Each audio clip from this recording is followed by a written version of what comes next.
As a child, I lived in a simple 4-bedroom home with my mom, my dad, my brothers, my aunt, my uncle, and cousins. Yes, cram-packed, I know. During the day, the house felt homely. My cousins felt more like siblings, and we would play all the time together. However, at night, it was a completely different story. I grew up in an extremely superstitious family, and we all believe in spirits, good and bad. One day, my grandma came to visit us, and she is what they call a curandara, which roughly translates to good witch or healer that can cure people. My grandma has always been able to see and sense spirits.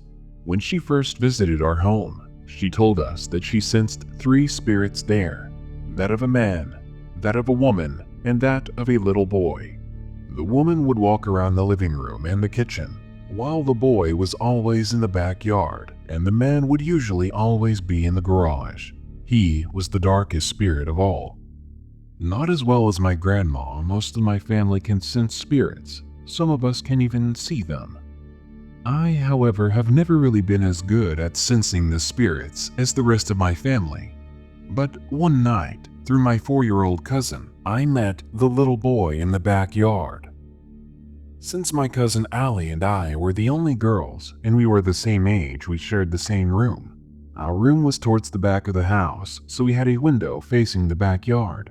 I was 12 at the time, and my little cousin Damien would come sleep in our room once in a while. He was often scared because of his nightmares. He usually slept with his older sister, but one night he came later than usual and she was already asleep, so I told him he could sleep with me.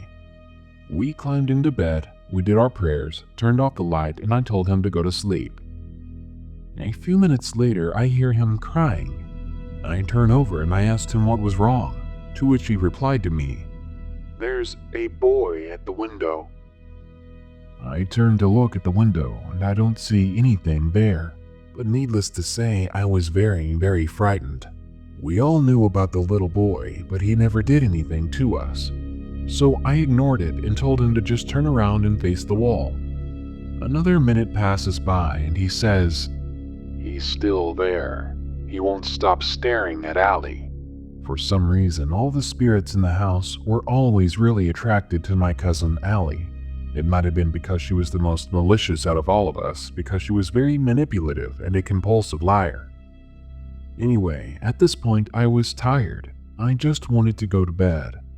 My grandma had once told us cursing at a ghost would make it go away, so I did just that. I opened the window and I yelled at it to F off, we're trying to sleep. I turned to Damien and he says, "The little boy is gone now." Satisfied, I lay back and say, "Okay, now go to sleep." But not more than a minute passes by when my cousin begins to tremble in terror, and he whimpers, "He's back. Oh no, he's mad." I tell him the boy can't do anything to us, to just go back to sleep. I have to admit, even I was terrified at this point. I never recalled a point where the spirits were this forward. Then my cousin slowly says, "He's not staring at Allie anymore. He's staring at you." My heart sank. I jumped out of bed and I turned the lights on. Then I yelled at Damien to tell him to get the hell out of my room, to go to his mom's room. I was shaking, I was crying. My mom and my aunt came running in to see what was wrong. I told them what had happened, and none of us slept in that room that night.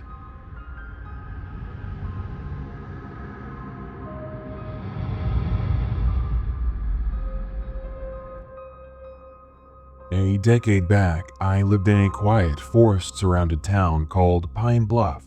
I loved it there, especially since we lived out in the boondocks, where it would take you a good 20-minute drive to reach the center of town. Our little rural homestead was a dirt road off a dirt road, surrounded by evergreens. It was absolutely beautiful. The first thing I noticed about the place was its refreshing smell. Sadly, any smell disappears as you get used to it. During one summer, my family wanted to go out onto our land and do some camping. We had several acres or so, as Dad thought he'd be doing quite a bit of hunting after we moved down there. He was wrong. Work took up most of his time. We ended up camping for a week in a couple of different clearings, passing the days with fishing, stories, and board games. It was and still is my favorite family vacation in memory, even after things started to get really weird and creepy. Now, our family of 5 couldn't all fit in one tent. We didn't have very large tents to begin with, so my mom and 2 sisters shared one and my dad and I took the other. A few days in, during the middle of the night, I was so close to falling asleep.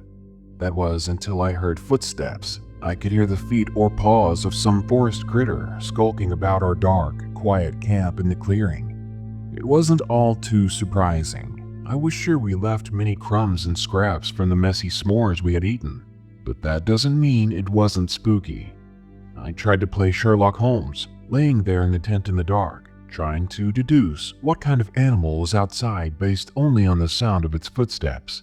They were a bit heavy and slow, spaced sporadically, but it was more like a cautious person rather than a curious creature. Slowly but surely, the hairs on the back of my neck stood on end as I began to suspect that we weren't the only people out there on our property in the middle of the night. Then came the moaning. It sounded like a frail old woman crying, like seriously crying as if she had lost the thing she loved most in the world. Worst of all, though, it came from right outside the nylon tent, only a few feet away from where my head rested. Have you ever been so sad or maybe terrified that tears started to flow down your face without you ever sobbing? That was me, laying there under my blanket, listening to the most frightening presence I had ever experienced. Very slowly, I turned toward my sleeping dad, but he was not asleep at all. He was looking at me with a finger over his mouth, shushing me silently. His eyes were wide and aware. This really shook me to my core, because my dad looked as scared as I was. I don't know why we sat still there when some possibly dangerous stranger roamed around our camp. We could have been in danger, my whole family, but maybe we were just all too scared to confront whatever was outside our tents.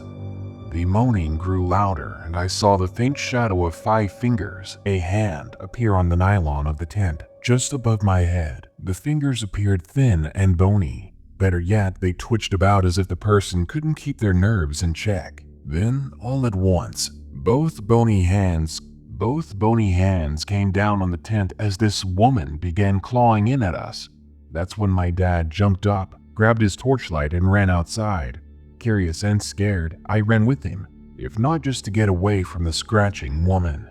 Outside, I heard the thing running towards the woods.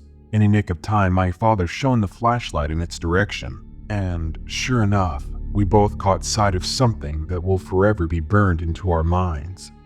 It was a pale, sagging figure of a thin person. It was definitely a woman. She was completely naked, with dirty gray hair and bones protruding from her skin like she hadn't eaten in weeks. Her fingers ended in nails that curled around themselves. They looked like they hadn't been cut for so long. And despite being thin, she had a tiny pot belly like you'd see on a child. The worst part was the fact that, before she disappeared into the woods, she glanced back at us, eyes turning yellow in the glare of the torchlight. Needless to say, we did not pursue the strange, bestial woman. Immediately, my dad ran over to check on the girls, all of whom were wide-eyed and huddled together in their tent. They said they had heard the wailing woman as well. There were 2 more days of vacation left, and lucky me, Dad wanted to finish the vacation in spite of the witch woman, because, in his own words, this would be the only full vacation he'd have for another year. His choice to not call it quits is the reason why this story didn't end there, because the next 2 nights I did not sleep. It's very difficult to sleep when the sound of a crying woman echoed from the nearby tree line. Both of those nights, I made sure my dad was awake with me. After the first night, he had gotten his gun from the truck and kept it near him in the tent. It didn't make me feel any safer, though. I don't know what we encountered that vacation week. It was terrifying, to say the least. The sight of that strange, haunting ghost of a woman is something I just can't forget. My family has given a name to this woman who has caused us endless nightmares ever since. She is the witch of Pine Bluff, and you better hope you have more than a thin layer of tint protecting you the next time you go camping.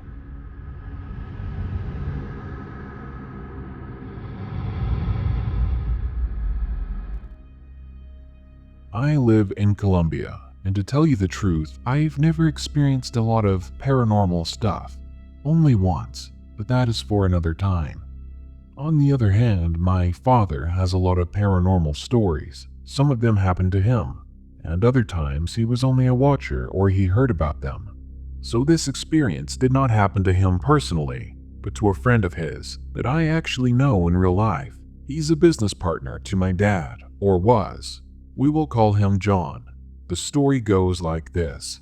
John had a wife that we'll call Anna. She had a cousin who married a jerk of a guy, and that guy lived with his mother.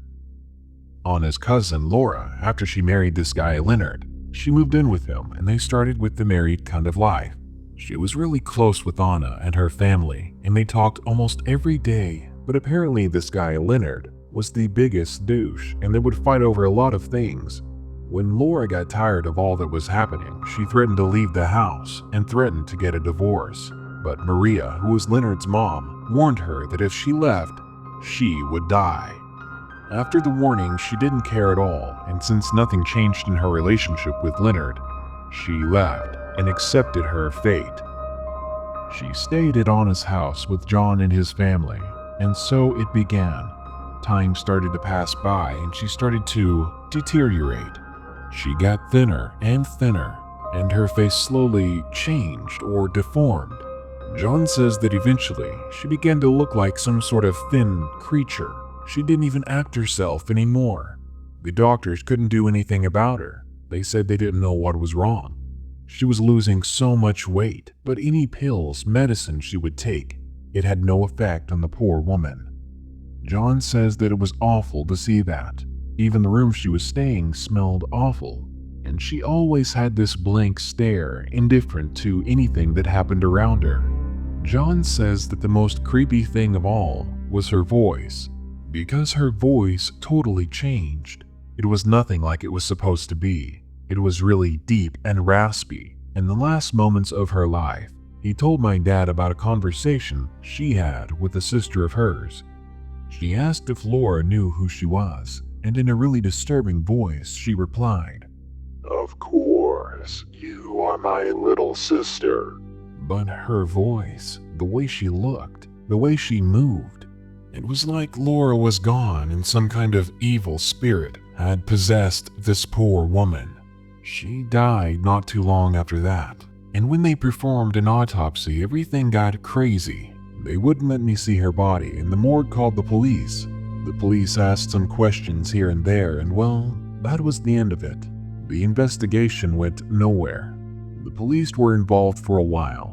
They had an investigation going over what happened to Laura. We never knew what happened after that, because my father stopped working with him last year. And well, my dad is a very religious man. He has a background with it, because he was raised in a really isolated town with a lot of witchcraft. He told me that Maria, Leonard's mom, was probably a witch, and when she warned her not to leave, but she left anyway, she sent a spirit to possess and slowly take her life away. It was truly disturbing to hear, and I can only wonder what happened after that.